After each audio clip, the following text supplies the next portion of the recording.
Bismillahirrahmanirrahim. Assalamualaikum warahmatullahi wabarakatuh dan salam sejahtera. Bertemu kembali ke channel Cikgu Ashraf, subjek perniagaan. Okey, kita hari ni kita akan belajar tentang bab 2 iaitu trend semasa, di mana di dalam topik yang pertama, peranan kerajaan dalam menangani isu-isu tempatan negara dan serantau.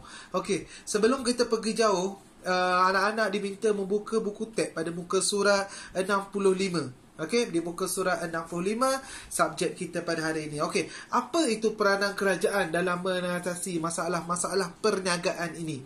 Okey, so di antaranya ialah kerajaan akan mengatasi pertama pertumbuhan ekonomi, peranan kerajaan dalam pertumbuhan ekonomi. Ini awak akan belajar nanti. Iaitu yang kedua, awak akan belajar peranan kerajaan dalam aspek guna tenaga penuh. Yang seterusnya, aspek peranan kerajaan dalam aspek ekonomi awak akan belajar juga.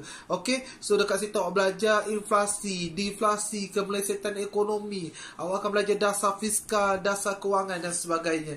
So hari ni, sebelum kita pergi lebih jauh di sana, kita akan lihat beberapa fakta yang untuk awak lebih faham apa agensi-agensi kerajaan yang membantu perniagaan di Malaysia ini.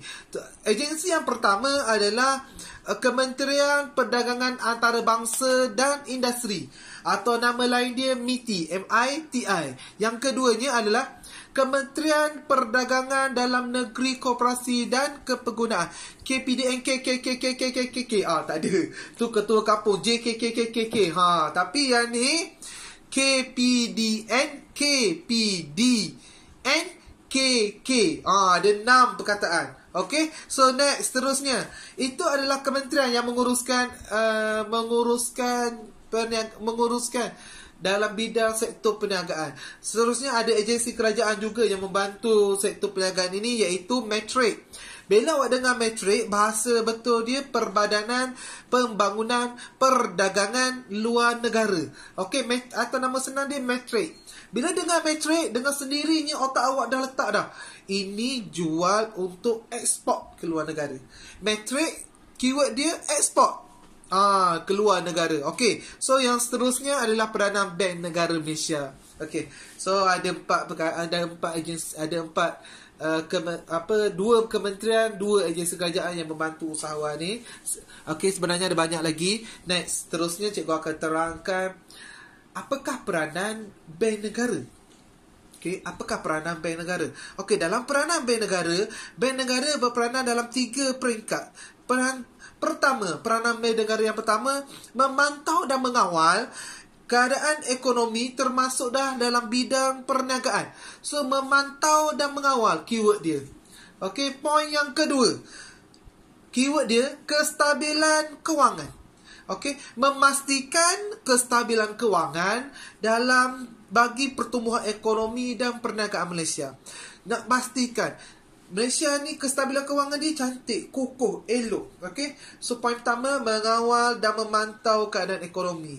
Poin kedua, memastikan kestabilan kewangan dalam keadaan yang baik, bagus dan sebagainya. Okey, poin yang ketiga, yang terakhir, peranan yang terakhir Bank Negara ialah mengawal selia infrastruktur sistem pembayaran negara.